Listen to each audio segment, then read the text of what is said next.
On est Parashat Rukat. Donc on va dire quelques mots sur Parashat Rukat, après Chassidut.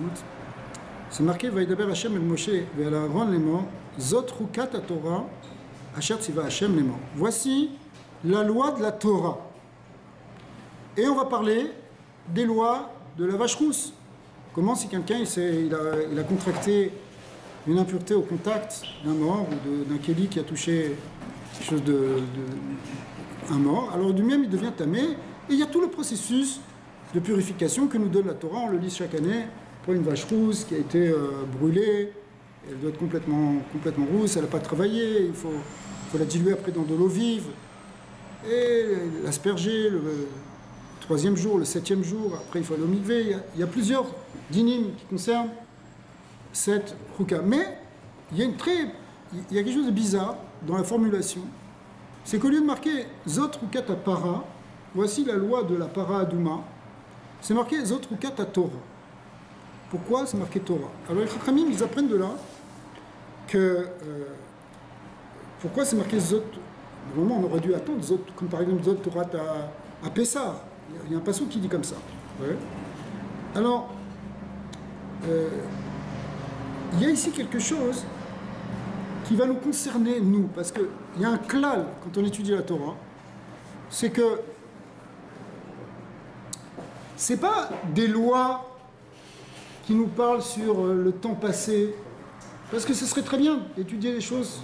On parle des corbanotes, on parle de la paradouma, chose qui n'existe pas aujourd'hui. Mais il faut savoir que la Torah, dans son essence, elle est éternelle. Et si elle est éternelle, elle fonctionne dans tous les temps. Torah, c'est la Shonora, ça veut dire c'est un enseignement, c'est pas des histoires. C'est un enseignement qui est valable tout le temps. Donc on va parler de cette vache rousse. Mais pourquoi il faut la brûler? Attends, on va voir. On va voir. Non. Alors, pourquoi on va parler d'une vache rousse, et a priori, on pourrait dire, mais ça ne nous regarde pas. Et en fait, il y a un enseignement qui est pour nous, ici et maintenant. Alors, ici, il y a un enseignement du Rabbi de Tosh qui est extraordinaire, qui dit la chose suivante. Il dit, c'est marqué dans la Gemara. Le Sefer du Rabbi de Tosh? Ouais, Avodat Avodah. Il dit, sur le Chumash. Et il y en a plusieurs d'ailleurs. Alors, c'est les drachot qu'il a faites, et il dit la chose suivante. C'est marqué dans la Gemara, c'est marqué dans le Nida, que quand le bébé il est dans le ventre de sa mère, alors on lui apprend toute la Torah entière. Ouais, c'est l'oubli. Et après ça, effectivement, au moment de la naissance, il y a un malade qui vient, qui donne un petit coup sur la lèvre, sur les lèvres, et finalement, on oublie la Torah. Mais il y a un enfant en Israël. Attends, ouais, qui sait. Non, je vais te dire, c'est ça. Il y a un enfant en Israël, quand j'étais en Israël, il savait toute la Torah, il ne savait pas tout. En fin de compte, le malin, il n'a pas touché.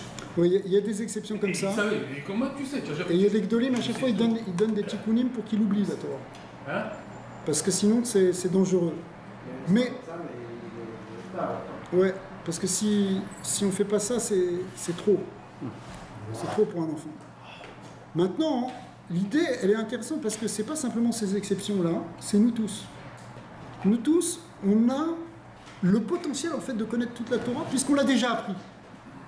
Apprendre la Torah, ça veut dire finalement quelque part la réviser, la retrouver.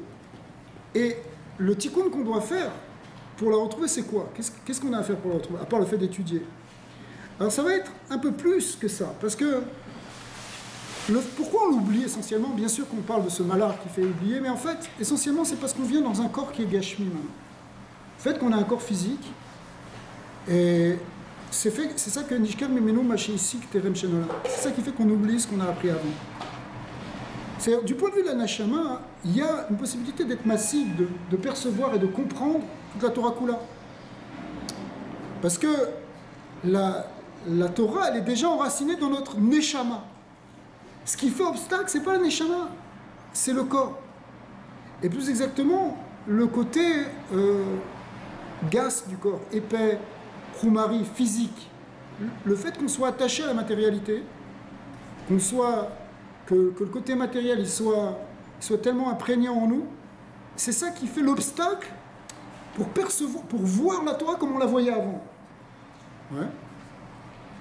Et Aval ima adam zoché les terres et romer à gouffre, mais si on purifiait la matière du corps, ou l'achnia est à zoama asher bekirbo, quand on enlève cette impureté en quelque sorte, poil et galote et koar atoa anishrarch be nishmatu. Alors du coup, on peut révéler cette Torah qui est enracinée dans notre neshama. Les ochel et asig et ta Torah ou l'iknota, on peut finalement acquérir la Torah. Alors,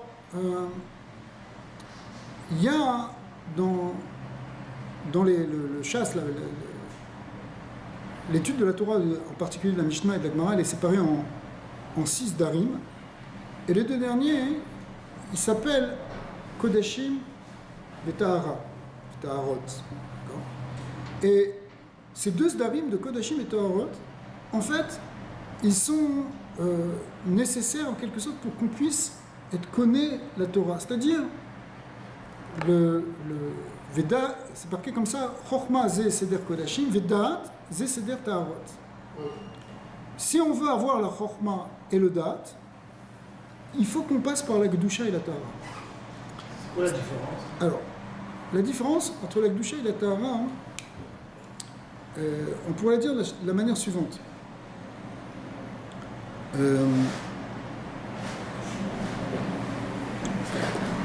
Kedusha, ça vient du mot séparer. On a un problème, nous, avec le monde matériel, c'est le fait qu'on soit attaché au monde matériel. Attention, il ne s'agit pas de quitter ce monde, comme Nadav et Avihu ou comme d'autres. On est venu servir à Kadosh beaucoup dans ce là, mais il faut en même temps en être libéré. Il faut être séparé, c'est-à-dire pas dépendant des choses de ce monde. C'est une grande madriga parce qu'on a tous des dépendances à un niveau ou à un autre. Il y a même des dépendances de base. On a besoin de manger, on a besoin de dormir, on a besoin de boire. C'est des choses qui sont des attachements à ce monde. Mais malgré tout, on peut arriver, même ça, même ces dépendances-là. Je ne parle pas des dépendances alors pour d'autres choses. Donc, il y a par exemple, je sais pas, des dépendances qui attachent encore plus, comme je sais pas, ça peut être des dépendances aux substances, aux drogues, des dépendances au jeu, dépendances à toutes sortes de choses. Ça, c'est sûr qu'on doit faire un travail, parce que sinon on est prisonnier. On n'est pas maître de nous-mêmes. Ça, c'est l'antique Kedusha. La Kedusha, l'homme qui est Kadosh, c'est qu'il est séparé des choses de ce monde. Ça ne veut pas dire qu'il ne va pas manger, qu'il ne va pas dormir, mais il va manger quand il voudra manger. Il va manger avec une bonne kavana. Ok ? Il va être dans un rapport. C'est ça un homme Kadosh. Quelqu'un qui est Kadosh, c'est quelqu'un qui n'est pas dépendant des choses du monde matériel.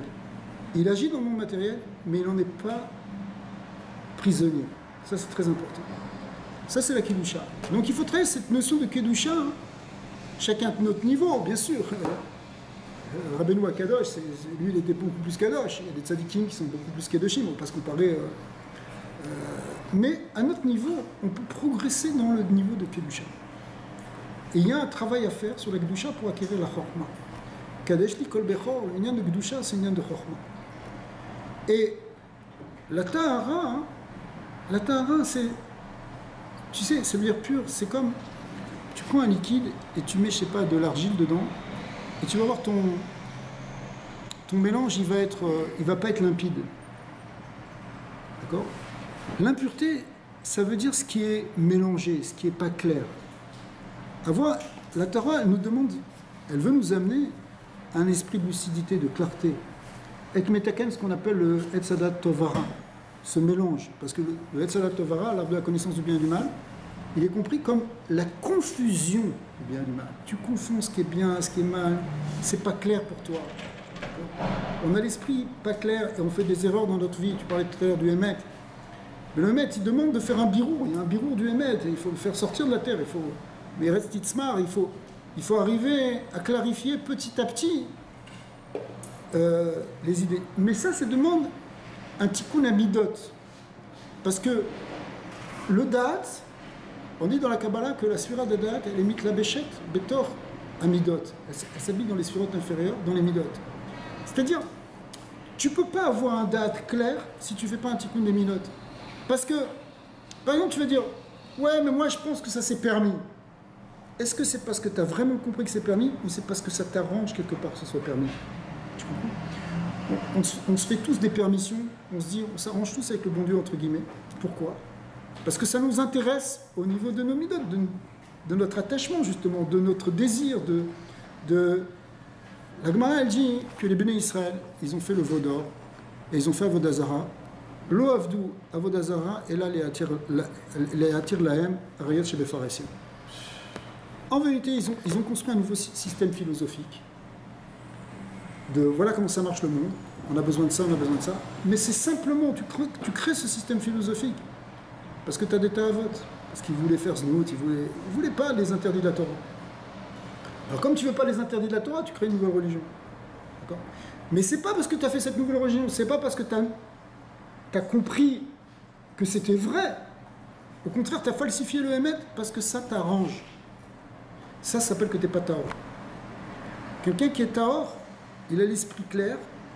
Quand il prend une décision, quand il comprend quelque chose, c'est pas influé, c'est pas influencé par ses désirs personnels. Il n'a pas de nétillote. Ça devient, il a dépassé la subjectivité. On pourrait le dire comme ça. Alors, ça, c'est les deux conditions. Ce Inyan d'arriver finalement à se détacher des choses de monde et être métaken no midot, ce qui est vrai, si c'est comme ça, on ne bouge pas de la chose. Ça, c'est les conditions pour arriver à la Torah. Pour arriver à retrouver la Torah. Parce que on peut étudier, mais il y a un Inyan d'étudier Bekdusha ou Tara, d'étudier dans la Kedusha et dans la sainteté et dans la pureté. Pourquoi? Parce que sinon, si tu commences à étudier, mais que tu ne fais pas ce travail-là, cette Torah, elle va se retourner contre toi. Quelque part, Korah, qui avait subi un processus de purification, ce qu'on appelle Taharat Aleviim, dans la paracha de Be'er-le-Techa, Akadosh Baruch Hu, il a ordonné à Moshe de purifier les Lévi'im, et c'est Aaron HaKohen qui s'en est occupé. Les Lévi'im, qui venaient maintenant remplacer les Bechorot pour faire la Avoda, pour être les Kohanim, enfin les Lévi'im en tout cas, donc 22 000 Lévi'im. Pour rentrer dans cette avoda, il fallait d'abord qu'ils passent collectivement et chacun un grand processus de purification qui ne s'est pas reproduit après dans l'histoire, c'était juste à ce moment-là.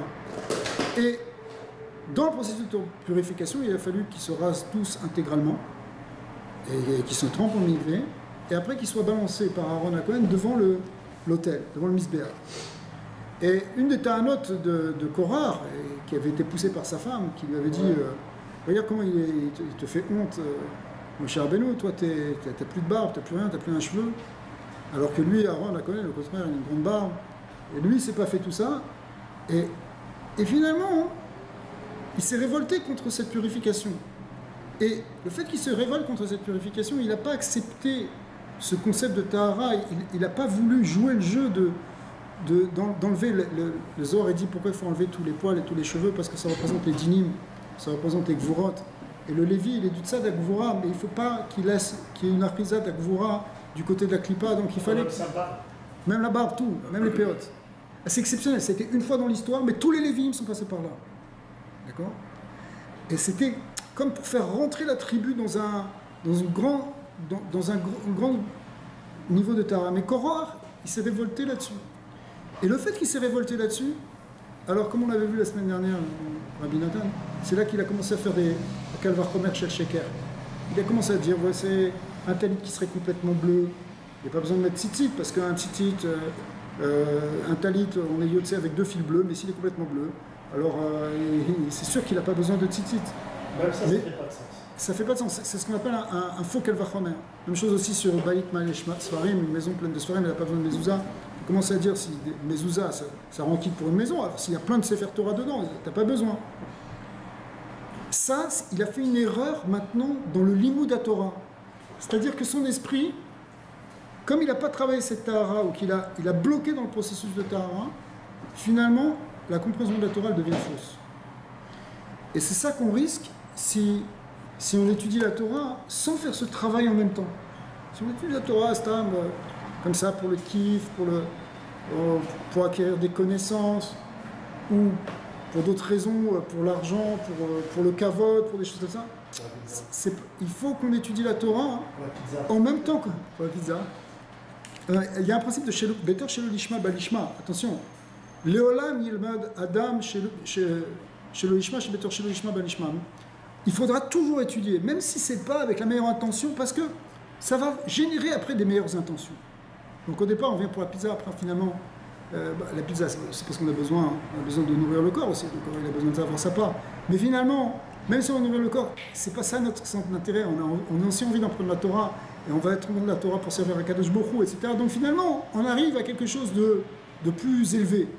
Mais si tu pars pas avec l'idée dans la Torah de travail sur soi, de travail d'affiner, de t'affiner, finalement, quelque part, tu ne peux pas connecter avec la vraie Asaga de la Torah. Or, théoriquement, c'est pour ça que les tzadikim, ils arrivent à percevoir toute la Torah entière, parce qu'ils sont arrivés à une purification complète, si tu veux, une kedusha. Plus tu es kadosh et plus tu es tahor, et plus tu vas pouvoir comprendre la pnimut de la Torah. La Torah. La para adouma, elle représente donc finalement cette idée de se purifier pour atteindre la Torah. C'est pour ça que c'est marqué Zot Rukat Torah et pas Zot Rukat Para. Parce que derrière cette idée de Tahara, il y a l'idée en fin de compte de toute la Torah Kula. Alors, maintenant, ça s'appelle Ruka. Pourquoi ça s'appelle Ruka? Pour dire Ruka, ça veut dire, a priori, c'est un décret qu'on ne peut pas comprendre. Mais quand on dit qu'on ne peut pas comprendre, en fait, quelque part, toute la Torah, on ne peut pas la comprendre. Même ce qu'on appelle les Mishpatim et les Edot, qui sont des mitzvot qu'on peut un peu plus comprendre. Par exemple, les Mishpatim, c'est les lois civiles, si quelqu'un a volé, comment il doit rembourser, si quelqu'un... Ok, on peut comprendre logiquement, si tu veux, il peut y avoir une logique, peut-être on n'aurait pas imaginé exactement comme ça les dynim. Quand la Torah dit par exemple que, je sais pas, si quelqu'un il a volé, il faut qu'il paye le double, ou des fois c'est un cinquième, ou des fois s'il a volé des moutons, il faut qu'il en remette, il faut qu'il rembourse 4 ou 5, si c'est des taureaux, etc., des taureaux, des moutons. Peut-être on aurait pu dire 3 ou 2, si ça avait été la logique de l'homme. Donc la Torah nous apprend quelque chose. Mais quand même, on peut le comprendre quelque part par la logique. Il y a aussi, à part le droit de la Torah, il y a des droits dans les autres peuples qui permettent de... droit civil, le droit... etc. Donc, on peut comprendre ça. Mais malgré tout, la sagesse qui se cache derrière, la sagesse de Dieu qui se cache derrière même les Mishpatim, elle est infinie. C'est pour ça que, quand on était au Har Sinaï, on a entendu d'abord les 2 premières paroles, et tout le monde les a entendues. Après, c'est le reste, c'est Moshe Rabbeinu qui répétait. Mais c'était quoi? C'est Anochi Hashem Elokecha, je suis l'Éternel ton Dieu. C'est-à-dire, c'est la croyance dans le Dieu éternel et un et absolu. Et il n'y aura pas d'autre Dieu devant moi, qui m'énième de Avodah Zarah. Ces 2 commandements, qui eux sont quelque part au-delà de la logique, ils sont le décret suprême, qui est la croyance dans le Dieu unique. Ils ont été dits au début des 10 commandements pour qu'on comprenne que toute la Torah, elle est sous-tendue par finalement ce roc-là. C'est-à-dire que dans toute la Torah, il y a des choses qu'on peut comprendre, et même en fait dans les Rukim, même dans Para Adouma, il y a les secrets qu'on peut comprendre quand même, mais on va les comprendre que jusqu'à un certain niveau. Après, je vais vous en donner quelques-uns. Parce qu'on dit tu as Vasrouche, on peut rien comprendre. C'est pas vrai, le Zohar il en parle, les Tikkun Zohar. Il y a des choses qu'on peut comprendre. Quand on dit qu'on ne peut pas comprendre une Ruka, c'est que ça ne nous serait pas venu à l'idée par nous-mêmes de construire une chose pareille. Tu peux te mettre dans un pays et dire bon, on va faire des lois. Alors qu'est-ce qui se passe si quelqu'un a volé l'autre? Et tu trouves des règles. Mais imaginez la vache rousse, on n'aurait peut-être pas imaginé tout ça. C'est ça une Ruka. Mais par contre, et c'est ça le point que je disais juste avant, c'est que ce soit une Ruka, quelque chose qui est un décret qui est pas imaginable au départ par l'homme, naturellement, disons, ou que ce soit un mishpat, c'est-à-dire quelque chose qu'on peut imaginer par nous-mêmes, par exemple l'idée de rembourser en cas de vol, les deux il s'appelle quand même Chukat Torah quelque part. Pourquoi? Parce que la Torah elle-même, c'est ce décret divin qui fait que justement la loi, elle va être comme ça et elle va pas être autrement. Parce qu'il y a une sagesse très très profonde et infinie qui se cache derrière. Ça, c'est la notion de Chok. Alors, une fois, quelqu'un, il a dit, Chok, c'est Otiyot, Chet Kouf, c'est Chochma Kabbalah. C'est-à-dire que au niveau du pshat, on n'imagine pas des choses, mais des secrets. Par exemple, la vache rousse, pourquoi c'est une vache et pourquoi c'est rouge? Il y a des notions. La vache, le shor, il représente la gvoura, le din. Hein, dans le Merkava d'Ézéchiel, dans le chariot divin, il y a 4 côtés, et il y a un côté qui est représenté par le taureau, et le taureau représente la puissance, la force. D'ailleurs, le taureau comme symbole, c'est celui qui vient et qui retourne le champ, qui tire la charrue, qui a la puissance, c'est la Gévora, qui peut transformer la terre, par justement l'idée de labour. Et la couleur rouge, la vache rousse, le rouge aussi représente la Gévora. Et on la brûle, je demandais tout à l'heure pourquoi on la brûle, parce que le Hesh aussi, ça représente la Gévora. Donc il y a dans la vache rousse une dimension, où justement c'est d'abord la Gévora, on parlait de ce tikkun des midot, il faut quelque part faire brûler un feu d'amour pour Hachem, qui va être une forme de Gévora, pour arriver à brûler toutes les mauvaises midot. En fait, la Gvoura qui est en nous, il faut la brûler pour Hachem, c'est-à-dire qu'il faut que cette énergie, cette force-là, on la tourne vers Akadosh Baruch Hu, et pas qu'on la tourne, cette force, sous forme de violence, ou cette forme de destruction, qui amène la mort. Ici, si on veut réparer la mort, si on veut réparer justement cette impureté, ce trouble qui vient parce que justement on s'est éloigné d'Akadosh Baruch Hu, ça passe par ce symbole de la vache rousse qu'on va brûler complètement.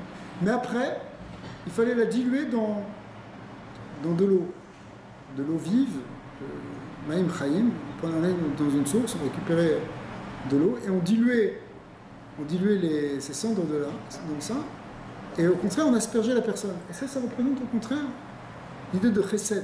L'eau c'est le chesed. C'est-à-dire que si on veut purifier quelqu'un, si tu veux aider quelqu'un, ça va être par le chesed. C'est drôle parce que quand on fait le raffinage, on fait un bloc, donc tu le mets dans le feu, après tu le mets dans l'eau. Ouais. Le Neshama aussi passe par Esh Maïm. Baesh ou Bamaïm, le feu et l'eau. Et la Avodat Hashem, elle passe par ces deux choses. En vérité, normalement, il y a une idée de commencer par le chesed. Mais dans la Avoda qui sort de la Neshama, le feu de Ahava pour Akadosh Baruch Hu, il est vu comme une voie, il est vu comme justement ce lien de feu qu'on brûle sur le Misbéa et qui va monter la Mahala. Dans la vache rousse, en fait, la différence, c'est qu'elle n'était pas brûlée sur le Misbéa. C'était un korban très spécial, parce que lui, il ne se faisait pas dans le Beth Amikdash, il se faisait en face du Beth Amikdash, sur la montagne qui était en face du Beth Amikdash, qui s'appelle le Har HaZeitim, le mont des Oliviers. Si vous allez à Yerushalayim, il y a trois collines qui sont alignées. Il y a le Har Tzion. Le Har Tzion, c'est là où il y a la vieille ville de Jérusalem. C'est là où est enterré David Amelech. Après, il y a le Har Bayit. Le Har Bayit, on le voit, on est en bas quand on est au Kotel, du Har Bayit. Et derrière le Har Bayit, il y a le Har HaZeitim, le mont des Oliviers. Ça fait comme un alignement des trois. Et on sortait, c'est la seule exception, enfin, à part aussi Eglah à Ofa, mais qui se faisait à l'extérieur aussi, mais sinon, la seule exception, c'est la vache rousse, qui était un korban qu'on faisait en dehors du temple. Pourquoi en dehors du temple? Parce que, justement, la vache rousse, elle vient pour réparer en même temps le côté de la mort, qui est le côté de la galoute, qui est le côté de la notion extérieure. Et d'ailleurs, c'était même pas le Kohen Gadol qui faisait, c'était le Kohen Sagan, Kohen deuxième, parce que ça représente justement l'idée du galoute. Comme en galoute, en Eretz Israël, il y a le Nassi, il y a le prince d'Israël, et en dehors, ça s'appelle Resh Galuta. qui est comme le second par rapport au Nassi. Et ici aussi, c'est pas le Kohen Gadol qui fait la voda de la vache rousse, c'est le Kohen Sagan. Pourquoi? Parce que le Kohen en second. Parce que ça représente l'idée justement de sortir en galoute pour aller récupérer. En fait, depuis que Adam Rishon il a fauté et qu'il a amené la mort dans le monde est parti dans une forme de galoute. Et l'idée est que par la Torah et par cette avoda qu'on fait sur la Torah, Zot Rukat Torah, finalement on peut arriver à sortir du galoute. Mais de là où tu es, dans l'endroit où tu es, des fois tu peux te dire, moi je me sens en exil spirituellement, je suis très loin d'étudier la Torah, je suis très loin de la Gdusha, où est-ce que je suis descendu, dans quel degré je suis. Mais c'est là-bas qu'il faut que tu fasses brûler la vache rousse en toi. C'est-à-dire c'est là-bas qu'il faut que tu brûles tu ranimes ton feu pour Akadosh Baruch Hu, ton amour pour Akadosh Baruch Hu. Et si tu réanimes ça, tu réanimes en fait cette flamme, et qu'à nouveau cette force-là, elle va être brûlée pour Hachem, alors finalement c'est comme ça que tu vas commencer le processus de purification et sortir de l'impureté de la mort, c'est-à-dire en fin de compte sortir de l'exil. Chaque jour, dans la prière, on dit, la deuxième bracha, on dit pour Chata Hachem Mechaya Metim. Et en fait, c'est pourquoi Mechaya Metim? Pourquoi on le dit 3 fois par jour? Parce que c'est pas simplement une promesse sur le futur qu'il y aura Triyat HaMetim, la résurrection des morts, c'est que on peut être amené à trouver dans notre quotidien des moments de résurrection parce qu'on s'endort, on se perd, on tombe dans une forme de mort spirituelle. Et quand on tombe dans cette mort spirituelle, en fait, il faut qu'il y ait une Triyat HaMetim. C'est pour ça que la avoda de la vache rousse, qui est le lien d'étudier la Torah, mais d'étudier la Torah avec entrain, avec force, c'est quelque chose qui amène beaucoup plus qui amène ce grand tikkun. C'est marqué, d'après la Chassidut, le Rabbi Rachel vient insister là-dessus, que l'étude de la Torah qu'on fait la nuit de Shavuot, le Harizal il dit que si on étudie la nuit de Shavuot sans arrêt, alors on est sûr qu'il n'y aura pas de Nézek dans l'année, on ne va pas mourir dans l'année. C'est-à-dire pourquoi? Parce que c'est la force de la Torah qui est contre le côté de la mort, contre le côté justement de ça. Et il explique comme ça, alors Rabbi Rachel, que le Ikar, c'est pas tellement d'étudier Beyoun et de comprendre en profondeur, mais ce qui est plus important, c'est de comprendre, d'étudier avec entrain et avec joie. C'est ça qui fait le tikkun à Shavuot. Mais en fait, c'est tout le temps. Trouver cette simcha, cette flamme, ça c'est le contraire de la mort. La Torah, c'est elle qui vient. Akadosh Baruch Hu, la Gemara elle dit, Akadosh Baruch Hu, il a fait un poison qui s'appelle le Yetzer Hara, qui a amené la mort dans le monde, mais Barash Tavlin, il a créé aussi un remède qui est la Torah. Mais c'est quoi, de quelle Torah on parle? Pour qu'elle soit Sam Chaim et pas Sam Mavel, parce que la Torah aussi, elle peut se retourner contre nous, comme on l'a vu avec justement Korah, qui a fait étudier la Torah de travers, finalement, il s'est perdu. Mais pourquoi? C'est parce que si on étudie avec Gdusha ou Tara, et aussi avec Simcha et avec entrain, si on étudie, prendre la Torah et ça c'est la clé en fait pour arriver à être mechaye, pour arriver à se vitaliser et finalement sortir de cette Touma et ressusciter. Alors on a dit c'était sur Arazetim, justement Arazetim, le monde des Oliviers. Aujourd'hui c'est un cimetière, le monde des Oliviers. Déjà, ça commençait déjà depuis plusieurs milliers d'années quand on enterrait les Juifs là-bas. Mais en même temps, on sait que c'est là-bas, il y a une Kabbalah, depuis les prophètes d'Isaïe et depuis très longtemps, que c'est là-bas qu'il a commencé Triyat HaMetim. C'est-à-dire que Arazetim, il représente justement l'endroit où la mort elle est retournée en vie. Où le côté négatif, le côté obscur, le côté déprime, le côté tout ce que tu veux, c'est transformé en simra, en chayut, en vitalité, en conscience du divin. D'accord? Ça, c'est ça le secret de la vache rousse. La vache rousse, c'est arriver à trouver finalement, dans notre étude, dans notre avoda, des forces pour arriver à transformer cette négativité, cette forme de mort spirituelle, de transformer au contraire en réalité positive et en doucha. Et grâce à ça, on va voir avec Mashiach Tzidkenu, Miyad Mamash, le lien de Triyat HaMetim, des Poel, le Matam et Asarat Tzidkenu, avec la Géoula Shlema. Amen.